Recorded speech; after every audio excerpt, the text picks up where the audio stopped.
Welcome back to New York. This is one of the last 4 episodes of this program, and we thank you for watching. I invite you to go to glennbeck.com right now and find out how we can stay in touch with each other and where I will be in the coming days and weeks and months. And I invite you to go there now, glennbeck.com. Last episode is this Thursday night. All right. I started paying attention to Ron Paul, I don't know, before the crash. And during the last election, I thought he was nuts on a lot of things. I still think he's wrong on a few things, but I don't think he's nuts. It's taken one of the worst stretches for the economy in American history to get people to finally pay attention to him. He has been ahead on the economy. He has attempted to audit the Fed now 9 times. They operate in complete darkness. We had somebody on, Rick Santorum, on last week, and I asked him, shut down the Fed, and he said, well, I wouldn't. Really? Shut them down. They have no idea what they're doing. It kind of makes you look at things and wondering why we're into regulation about absolutely everything except the Fed. Not that I want to regulate the Fed, I want to get rid of them, but that's a different story. He understands this probably better than anyone else. He is now in Des Moines, Iowa, Republican presidential candidate, Texas Congressman Ron Paul. Congressman, how are you, sir? Doing well, thank you, Glenn. I've said that this today is going to end in one of 4 ways, and the one way that it could end is with renewed prosperity, but it would go through austerity. We would have to make the cuts, we would have to keep taxes low, and then we would have to deregulate all of the citizenry, the exact opposite of what everybody in Congress has been doing and the president has been doing. Would you agree with that?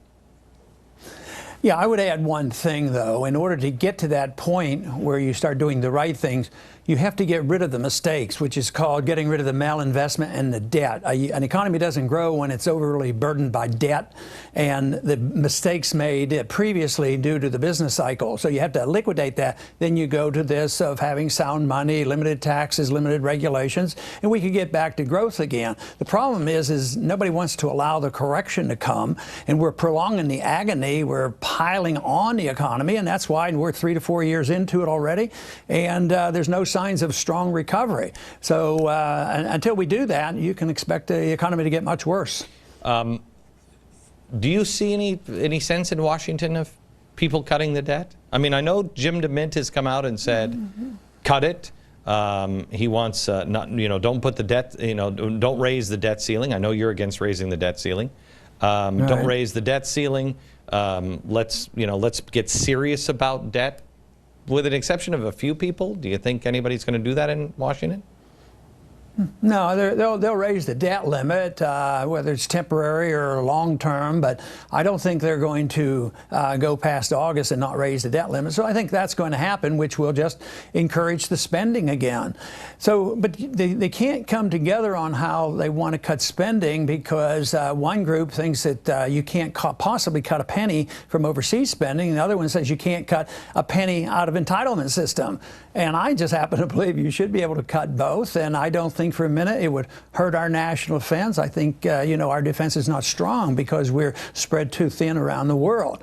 But to get that agreement is going to be very, very difficult. And for that reason, I predict that we're going to continue downhill. The deficit is going to be the burden that we can't handle, and that we will eventually have a currency destruction, because we do rely on the Federal Reserve. As long as the Federal Reserve, I call a facilitator. They claim it's the Congress. They spend too much money and they're forced to do these things. But if the Fed couldn't create money out of thin air to buy Treasury bills, Congress would be forced to do something, because interest rates would rise, and that would be very, very harmful. So it would be on the Congress's shoulders to do something. But instead, we keep spending, and the Federal Reserve accommodates, and they say, well, we can't let interest rates go up, so they just print like crazy. It's pretty amazing that it's worked this as well as it has for so long, but it doesn't mean it's going to last forever. And I think that's why people are so upset in this country, because more and more people are starting to realize that this is coming to an end, and it's probably not in the too distant future. May I ask you one question I haven't been able to figure out? I think the Ford Foundation and the Ford Foundation and the Rockefeller Foundation have done more damage to this country than I think a lot of people combined.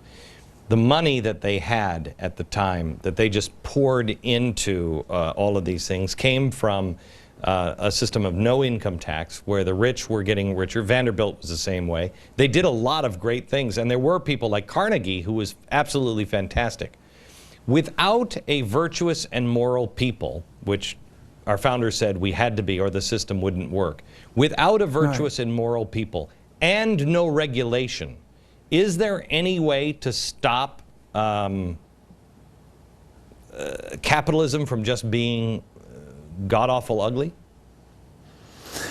Well, I don't like to think of capitalism as being ugly, but I think what you're talking about is the consequence we have. Wait. Here's exactly what I mean, and maybe you can answer directly.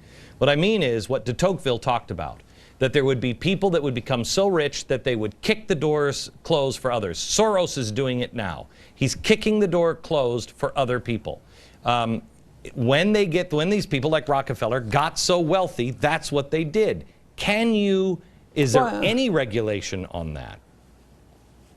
Well, I think some did and some did not. Now, Carnegie gave a lot of his money back, and I don't think Bill Gates as a monster, and I don't think of Warren Buffett as a monster. So it has to do with the morality. Yes, that's the part I agree with you, the morality of these people. But even if there were no income taxes and they got very, very wealthy, if they didn't cheat, if they didn't get benefits from the government, being very, very wealthy, there's nothing wrong with that. But if they get very, very wealthy because they get contracts from the government, or they get low loans from the Federal Reserve, and the banks get bailed out, and they do all the gambling, and they're the ones who get the bailouts, and the little people lose their homes and their jobs, then it's a rotten system. But I don't call that capitalism. I call that cronyism, or lending itself toward fascism. So that to me is a lot different than free market capitalism. I like to use the word free markets because capitalism, people get a little bit confused on that and think it is, some people have painted it as a very bad term. So I want free markets. I don't want the government giving any favors. Under those conditions, the consumer becomes the dominant force. They determine everything, what the prices should be, what the wages should be, and what the products should be, and who survives and who doesn't, not the government. Okay, real quick, because I've only got 30 seconds. Where do you stand on Israel, sir? Well, I stand with Israel like I stand with all countries. I think we should be friends with all countries. I think that we should always aim to have everybody as our best friend, like we have Canada. We trade with them. We travel back and forth. We don't give them money. We don't promise them anything, and we do quite well. So I think that if you teach countries to be dependent on us, that they become dependent economically or even militarily, it does them harm. Because why worry about Israel right now because of what's happened in the Middle East and us going bankrupt? Shocking.